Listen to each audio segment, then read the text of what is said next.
السلام علیکم دوستو۔ بہت ہی کم لوگوں کو یہ علم ہوگا کہ حضرت موسیٰ علیہ السلام کی پیدائش سے کوئی 80 برس پہلے ایک ایسا فرعون بھی ہو گزرا ہے جسے تاریخ انسانی کے پہلے توحید پرست بادشاہ، نامور فلسفی اور انسان دوستی کے اولین علمبردار کی حیثیت حاصل ہے۔ یہ آمن ہوتب چہارم کے نام سے مصر کے تخت پر جلوہ افروز ہوا، لیکن اس فرعون نے 4 سال حکومت کرنے کے بعد اپنا نام تبدیل کر کے آخن آتن رکھ لیا اور اپنا مذہب بھی تبدیل کر لیا۔ فرعون آخن آتن کا تعلق مصر کے 18ویں حکمران خاندان سے تھا، جو تاریخ انسانی کے چند نامور ترین خاندانوں میں سے ایک ہے۔ انہوں نے مصر پر 250 سال حکومت کی اور یہی مصری تہذیب کے انتہائی عروج کے 250 سال تھے۔ کچھ لوگ آخن آتن نامی اس فرعون کو حضرت یوسف علیہ السلام سے منسلک کر دیتے ہیں، جو ایک تاریخی غلطی ہے، کیونکہ حضرت یوسف علیہ السلام اور آخن آتن کے ادوار میں بہت زیادہ فرق پایا جاتا ہے۔ اکثر مورخین اس بات پر متفق ہیں کہ حضرت یوسف علیہ السلام کا دور 2000 قبل مسیح سے 1600 قبل مسیح کے درمیان کا ہے۔ اس دور میں مصر پر حکمرانوں کا 12واں خاندان حکومت کر رہا تھا۔ مورخین کا ماننا ہے کہ حضرت یوسف علیہ السلام 12ویں خاندان کے بادشاہ سیسوٹرس دوم کے عہد میں مصر میں لائے گئے، لیکن آپ علیہ السلام نے سیسوٹرس سوم کے دور میں عروج حاصل کیا۔ سیسوٹرس سوم کا شمار مصر کے بڑے فاتحین اور قابل ترین حکمرانوں میں ہوتا ہے۔ 71 سال مصر میں رہنے کے بعد جب آپ اس دنیا سے رخصت ہوئے تو وہ دور سیسوٹرس سوم کے بیٹے آمن مہات سوم کا تھا۔ بائبل کے مطابق بھی حضرت یوسف علیہ السلام بنی اسرائیل کے مصر سے خروج سے 430 سال قبل مصر تشریف لے گئے تھے، جبکہ آخن آتن نامی یہ فرعون حضرت موسیٰ علیہ السلام سے چند ہی دہائیاں قبل گزرا ہے۔ کہنے کو تو آخن آتن نے محض 26-27 سال کی عمر پائی اور صرف 17 سال حکومت کی، لیکن اس کی شخصیت کو تاریخ عالم میں جو اہمیت حاصل ہے وہ دنیا کے چند ہی حکمرانوں کو نصیب ہوئی۔ آخن آتن نے جب حکومت سنبھالی تو مصر دنیا کی سب سے بڑی پاپائیت کے پنجے میں گرفتار تھا۔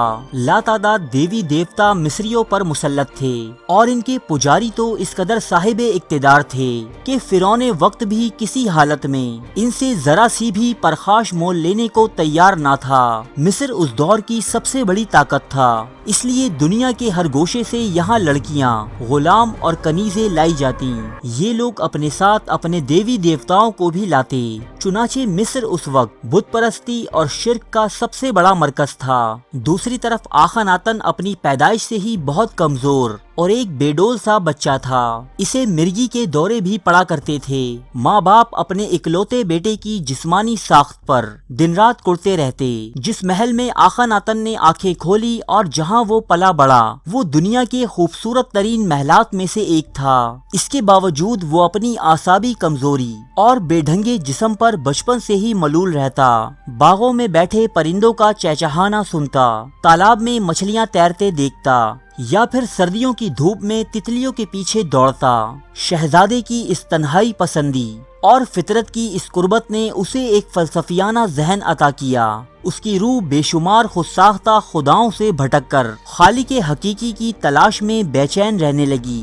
دوسری طرف اس کے بوڑھے باپ یعنی فرعون وقت کو اپنے بیٹے آخن آتن کی شادی کی فکر تھی، سو اس نے آخن آتن کی شادی متانی کے آریائی حکمران کی بیٹی سے کر دی۔ یہی لڑکی آگے چل کر ملکہ نفرتتی کہلائی۔ شہزادہ آخن آتن جب 9 برس کا تھا تبھی اس کے باپ نے آخن آتن کو اپنی جگہ فرعون نامزد کر دیا، لیکن آخن آتن کو حکومت و بادشاہت میں کوئی خاص دلچسپی نہ تھی۔ وہ حسب معمول اپنا وقت باغات اور کھلی فضاؤں میں گزارا کرتا۔ شروعات میں تو انتظام حکومت پہلے اس کا باپ اور بعد میں اس کی ماں چلاتے رہے، لیکن 15 سال کی عمر کو پہنچ کر آخن آتن نامی اس لڑکے نے ایک خاص فیصلہ کیا۔ اس نے بدمزاج اور نشائے اقتدار میں بدمست پجاریوں اور ان کے بتوں کو ٹھکراتے ہوئے صرف ایک خدا جس کا نام اس نے آتن رکھا تھا اس کی عبادت کا حکم جاری کیا۔ یہیں اس نے اپنا نام آمن ہوتب چہارم سے بدل کر آخن آتن یعنی آتن کا بندہ رکھا۔ اس نے نہ صرف بتوں کو ٹھکرایا بلکہ اپنے خدا آتن کی کوئی مورتی یا تصویر بنانے کی اجازت بھی نہ دی۔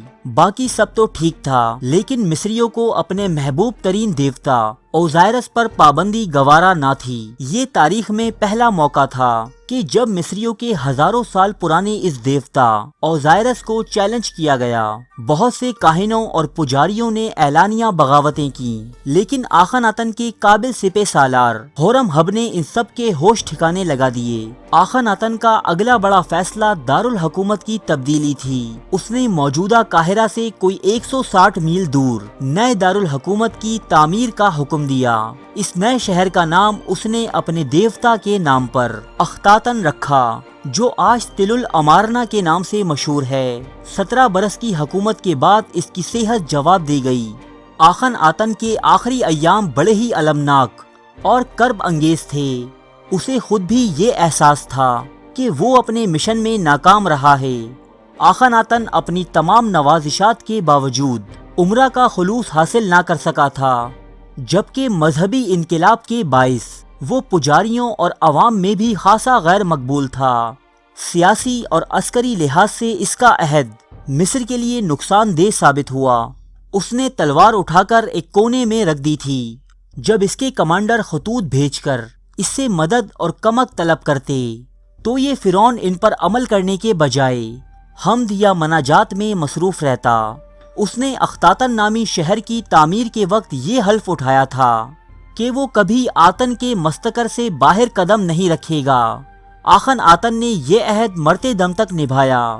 چنانچہ نظم و نسق کی حالت اور اہلکاروں کی کارگزاری دیکھنے کے لیے اس نے کبھی دوسرے علاقوں کے دورے نہیں کیے۔ اسے اپنے ملک کی حکومت کا بھی علم نہ تھا کہ وہ کیسے اور کیوں چل رہی ہے۔ آخن آتن کی وفات کے بعد اس کا بسایا ہوا دارالحکومت بری طرح برباد کر دیا گیا۔ ہر دفتر اور مکان کی ایک ایک اینٹ اکھاڑ دی گئی۔ نئے مذہب کے جتنے بھی ظاہری آثار تھے ان سب کو مٹا دیا گیا۔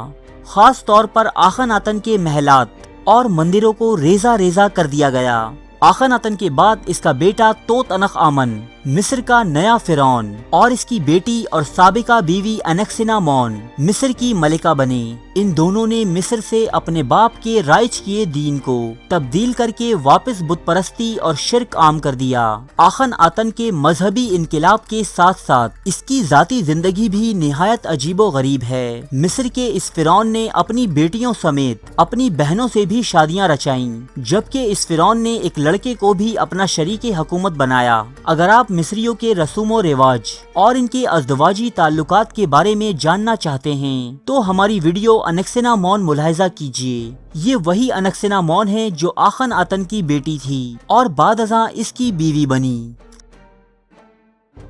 ارے فرینڈز، ایک منٹ، آپ ایسے ہی جا رہے ہیں؟